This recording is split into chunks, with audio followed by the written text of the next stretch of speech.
Hello everyone, it's Monday morning and I'm just reflecting back on the weekend that me and my husband have just had in a beautiful place called Skipton in North Yorkshire.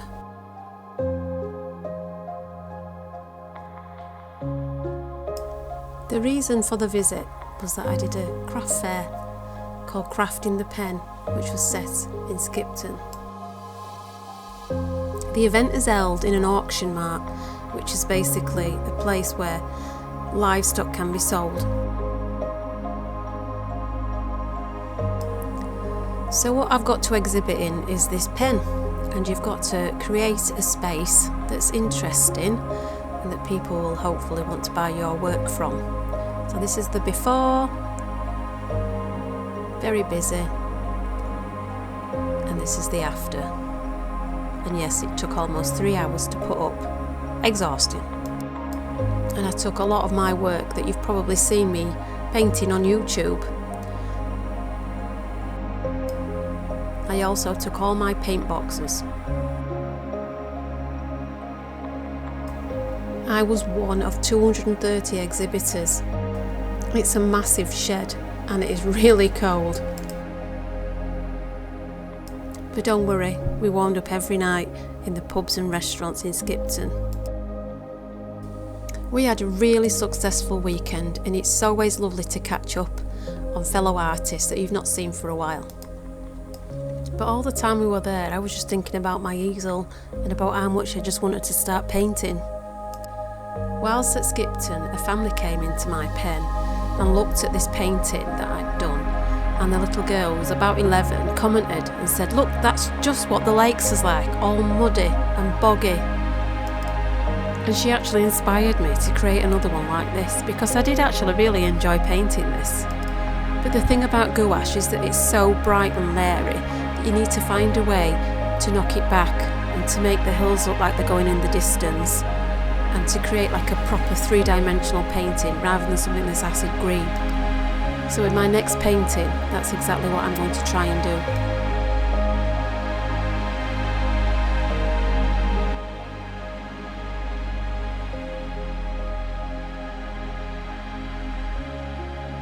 do. Okay then, so I'm about to start. My secret weapon for this is neutral grey, which I discovered in one of my last paintings. And the painting I've chose is it's very natural, subdued colours in the background, and to be able to capture this, I've just simply added a little bit of grey to the green or the blue or whatever, and it just instantly just knocked it back and made everything recede. So this is my my secret weapon of choice for this painting. See if it works. I'm also using like all the earth tones, so I've got a yellow ochre, a red ochre and a sepia, which I know they're ready mixed, but I think these will really help.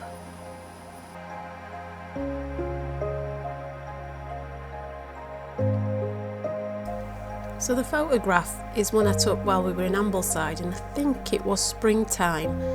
The sun was trying its hardest to sort of warm up, and it was casting this beautiful glow on this field, which instantly drew it to me. And then the reflection in the puddles also.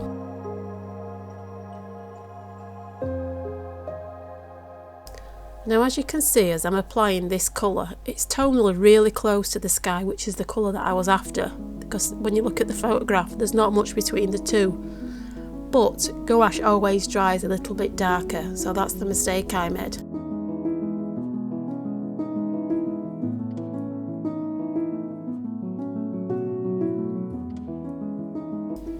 So this layer is literally just blocking in. But I mean, obviously I want to get it quite tonally right as well, but I didn't. This particular layer, it's too dark. But it is a good starting point, and it gives you an idea of where you need to go, what you need to correct and where you need to go from there. And these lovely earth tones were really paying off.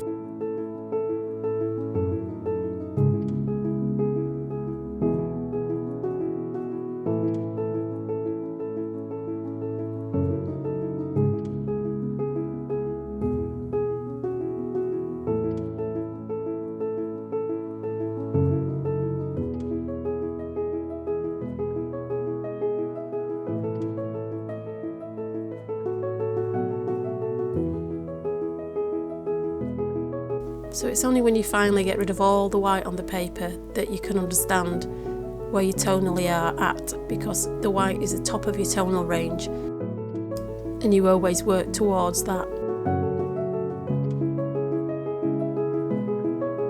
So this was the end of the first sitting and I really wasn't that happy. I knew I'd have to go into it again and lighten everything up.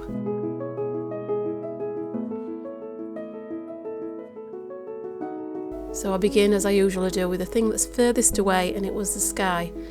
And I darkened the sky a little bit, which helped bring the tonal range of the mountains up. So rather than going lighter, I kind of brought the sky darker to try and meet the two together.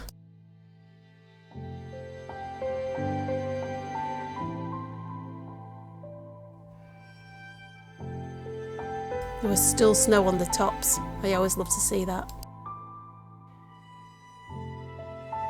Now this is a dry brush method, which I use a lot to add texture. It's a good technique.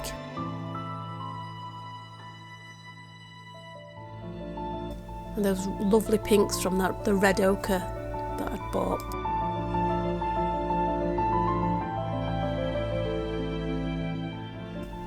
Now in some ways gouache is like oil paints. I know that sounds ridiculous, but as you can see, what I'm doing here is I'm not diluting the paint but putting it over very quickly and sparsely so that you can still see the layer underneath, which is a little bit like glazing. It adds a lovely effect so the colour underneath still glows through. Or you can use it opaquely and just cover the whole lot.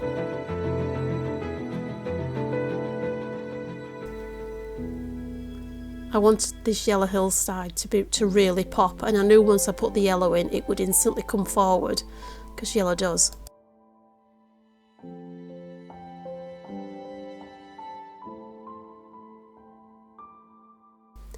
So as you can see, the mountains still aren't doing what I want them to do. They're still not receding far enough into the background. But for now I'll just concentrate on the bottom half of the painting. So I'm squinting all the time I'm doing this and literally just looking at shapes and forms. So now this is my third attempt at trying to make the mountains recede into the background, and I think I did do that in this layer. The mistake I was making, I was mixing the paint and then putting it next to the photograph, which is what I do when I use oil paints. But I forgot that it obviously dries a lot darker. When it's wet, it's a different colour totally. So, lesson learnt, Dawn.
Adding all these little details also helps to bring things forward, because obviously your colours are more saturated the more further you come forward, so that helps the background push back more.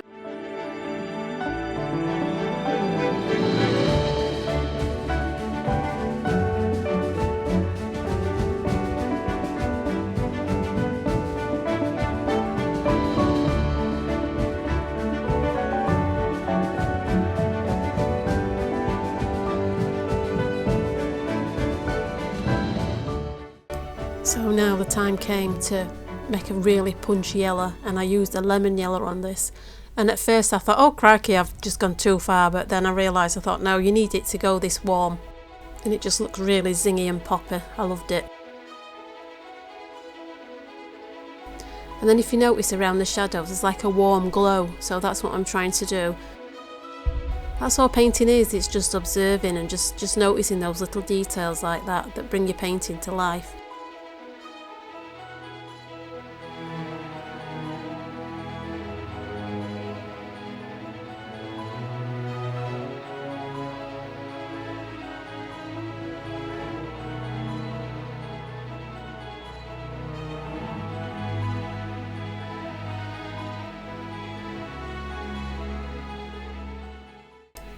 I noticed when I put the images side to side that I'd completely drawn the puddle shape wrong, so this is what I'm doing, I'm just correcting the shape of the puddle. It's not a sentence you'd ever thought you'd hear yourself say.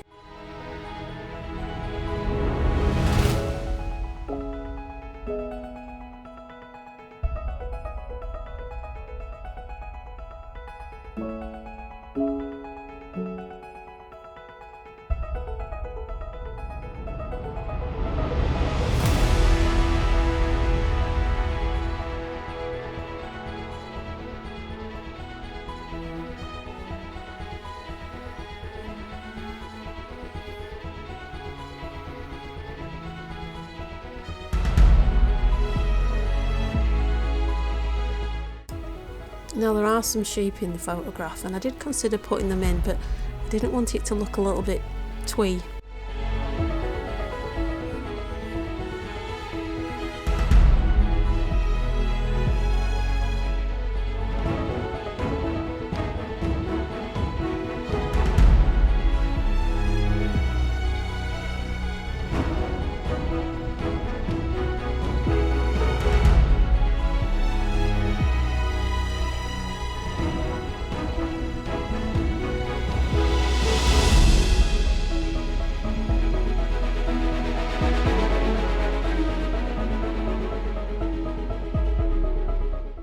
And now for a little bit of fun. So I masked the background out so I wouldn't get any paint on there, and literally just started splattering paint to create like a darker area on the right hand side.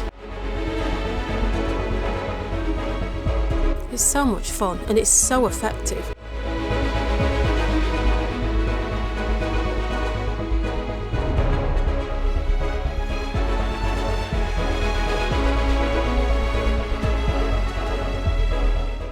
Ta-da! If I would have used a brush in this section, I don't think it would have been as effective. What do you think?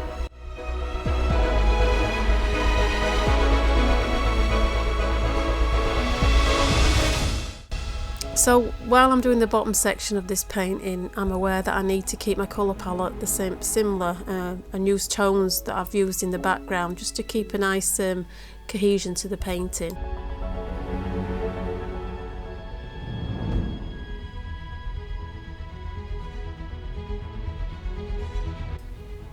This lovely pop of orange, I think, made this puddle.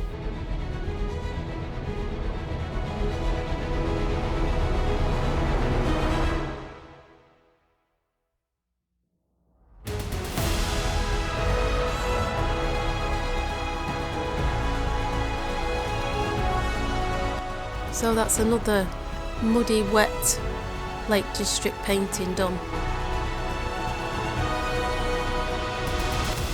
I know it's not your conventional type of a Lake District painting, but it is more true to life.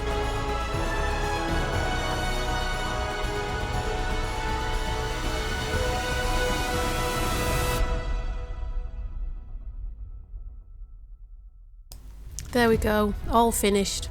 I hope you've enjoyed watching. Bye for now.